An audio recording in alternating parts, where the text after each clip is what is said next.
இந்த தேசம் முழுவதுமே திவ்ய தேசம். அந்த திவ்ய தேசத்திலே மிகவும் உயர்ந்த புனிதமான தேசங்களாக இருப்பது கோவில்கள்.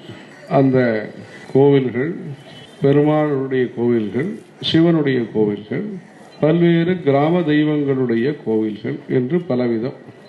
அந்த தெய்வ வழிபாட்டை நாம் அதற்குரிய சாஸ்திரத்தின்படி, வைஷ்ணவமாக இருந்தால் பாஞ்சராத்திரம் வைகானசம் என்கிற சாஸ்திரத்தின்படி, சைவ சமயத்தை சார்ந்ததாக இருந்தால் காரணாகமம், காமிகாகமம், மகுடாகமம், இது போன்ற 20க்கும் மேற்பட்ட ஆகமங்களுடைய துணை கொண்டு வேத சாஸ்திரங்களுடைய பிரமாணத்தோடு இந்த தெய்வ வழிபாட்டை தினமும் காலையிலிருந்து மத்தியானம், சாயங்காலம், உச்சிக்காலம், அர்த்தஜாமம் இப்படி 6 கால பூஜைகளை செய்து அபிஷேக, அர்ச்சனை,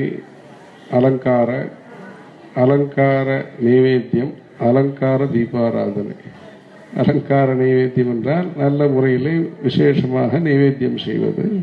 அலங்கார அடுக்கு தீபாராதனை எல்லாம் செய்து அந்த பக்தியிலே நம்முடைய மக்கள் தன்னுடைய மனதை செலுத்தி, செலுத்துவது என்பது ஒன்று. மனதை செலுத்தி, இந்த பிறவியானது இறைவனால் நமக்கு அளிக்கப்பட்டது.